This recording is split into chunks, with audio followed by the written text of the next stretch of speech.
Hello दोस्तों, स्वागत है आपका आपके अपने यूट्यूब चैनल मैथ पॉइंट पर। आज हम लोग बहुलक सीखेंगे। पिछले कक्षा में हमने माध्य और माध्यक के बारे में सीखे हैं। अब हम लोग जो इसमें बहुलक पढ़ेंगे, जो कि क्लास 10 के लिए बहुत ही जरूरी है। तो आइए हम लोग देखते हैं कि बहुलक को किस प्रकार से हम लोग हल करते हैं। सबसे पहले यहाँ देखिए, आपकी जो बारंबारता दिया गया है वो आयु के रूप में है, और आयु जो है वर्ष में दिया गया है, जिसमें 5 से लेकर 15 तक है। जिसमें रोगियों की संख्या जो है 6, जो कि आपको वर्ग अंतराल को बता रही है। उसके बाद दूसरा है 15 से 25, जिसमें रोगियों की संख्या 11, 25 से 35 रोगियों की संख्या 21, 35 से 45 रोगियों की संख्या 23, 45 से 55 रोगियों की संख्या 14, 55 से 65 रोगियों की संख्या 5। अब इसमें हमको बहुलक निकालना है, तो सबसे पहले हम लोग क्या करेंगे, तो बहुलक का सूत्र लिख लेंगे कि बहुलक का सूत्र क्या होता है। इसमें हमको एक्स्ट्रा में कोई भी चीज निकालने की जरूरत नहीं है। पीछे वाले में आप लोग जो माध्यक सीखे थे उसमें हम लोग संचयी बारंबारता निकाले थे, लेकिन इसमें संचयी बारंबारता की कोई जरूरत नहीं है। सिर्फ बारंबारता जो दी गई है उसी से हम लोग बहुलक निकाल लेते हैं। सबसे पहले हम लोग बहुलक का सूत्र लिखते हैं। तो देखिए यहाँ पर बहुलक का सूत्र क्या होता है, तो यहाँ पर हम लोग बहुलक का सूत्र लिखते हैं और उसके बाद इसको हल करते हैं। सबसे पहले हम लोग जानते हैं, ये जो बहुलक होती है, बहुलक बराबर सूत्र होता है L plus F1 minus F0 बटे 2F1 minus F0 minus F2 गुने होता है H। अब इसमें से एक एक करके हम लोग देखेंगे कि F1 क्या होता है, F0 क्या होता है, और F2 क्या होता है, L क्या होता है, H क्या होता है। उसके बाद हम लोग जो है इसका सभी का मान इसमें रख देंगे। सबसे पहले हम लोग बात करते हैं यहाँ पर जो है बहुलक वर्ग की। जो F1 जो होता है, F1, ये F1 आपका बहुलक वर्ग कहलाता है। अब इसमें हम लोग को ये समझना है कि बहुलक वर्ग कौन सा होगा।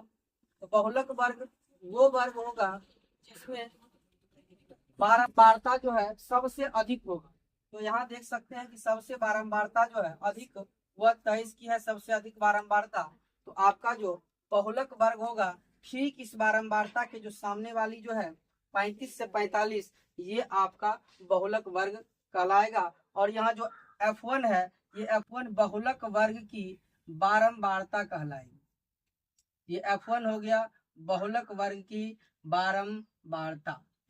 अब यहाँ पर देखिए F0, 1 से पहले आता है 0, तो 0 जो होता है बहुलक वर्ग के ठीक पहले की बारंबारता। तो F0 जो है, F0 को हम लोग लिख देंगे बहुलक वर्ग के ठीक पहले की बारंबारता, ठीक पहले की बारंबारता। उसके बाद हम लोग बात करते हैं F2 क्या है। F2 जो होता है इस बहुलक वर्ग के जो बारंबारता है उसके ठीक बाद की, तो बहुलक वर्ग के ठीक बाद की बारंबारता, इसको हम लोग जानते हैं ये होता है बहुलक वर्ग के ठीक बाद की बारंबारता। अब यहाँ पर जो है F1 हो गया, F0 हो गया, F2 हो गया। अब हम लोग बात करते हैं L और H की। L जो होता है वह L क्या होता है, तो बहुलक वर्ग की जो निम्न सीमा होती है वो उसका L का मान होता है। तो बहुलक वर्ग है 35 से 45, और इसका जो निम्नतम जो निम्न सीमा होती है वही L का मान है। तो 35 हो जाएगा L का मान, जिसको हम लोग कहते हैं बहुलक वर्ग की निम्न सीमा, बहुलक वर्ग की निम्न सीमा। अब हम लोग बात करते हैं H की। तो H जो होता है, H होता है बहुलक वर्ग की जो वर्ग अंतराल है, वो बहुलक वर्ग की वर्ग अंतराल जो है H का मान है। यहाँ पर देख सकते हैं ये जो H होता है, H होगा बहुलक वर्ग के वर्ग माप या वर्ग की लंबाई।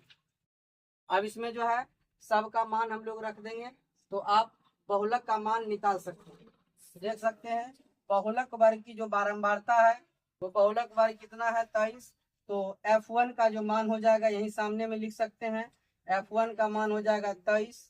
अब यहाँ पर देखिए F0 जो है, F0 है बहुलक वर्ग के ठीक पहले, तो इसके ठीक पहले कितना है 21, तो F0 का मान हो जाएगा 21।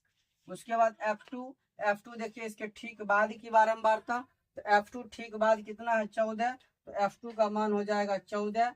और इसमें है L बहुलक वर्ग की निम्न सीमा, ये बहुलक वर्ग की निम्न सीमा है 35, तो L का मान हो जाएगा 35। और यहाँ पर देख सकते हैं हमने लिखा H, H है बहुलक वर्ग का वर्ग माप, तो इसके बीच का अंतर जो होता है वही वर्ग माप का लगेगा, अर्थात वर्ग की लंबाई।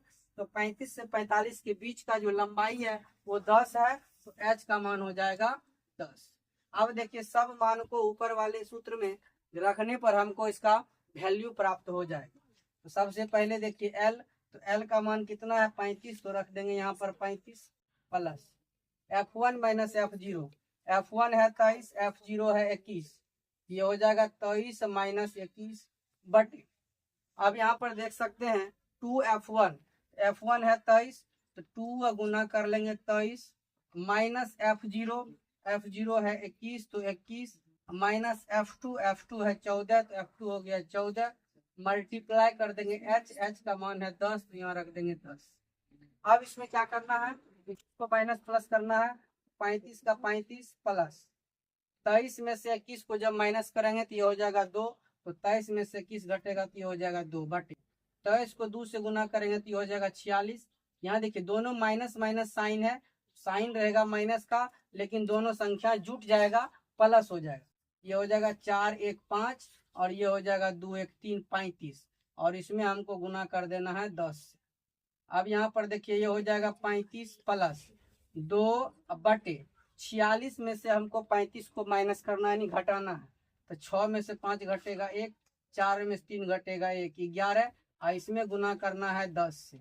अब 10 को 2 से गुना कर देंगे तो ये हो जाएगा 20। तो यहाँ पर देख सकते हैं 35 प्लस 10 दूनी हो जाएगा 20, और 20 बटे हो जाएगा 11। 35 का 35 रहने दीजिए प्लस 20 में हमको 11 से भाग दे देना है, तो 20 में जब 11 से भाग दीजिएगा तो ये दशमलव में आएगा, 11 से एक बार में पहले लगाएंगे, 11 का 11 हो जाएगा, बच जाएगा 9, दशमलव देकर एक जीरो उतार देंगे तो 9 हो जाएगा 90, 11 को 8 से लगाएंगे तो 11 8 हो जाएगा 88, फिर 88 90 में से घटेगा तो 2, और 2 पर जीरो देंगे 20, 11 एकम 11।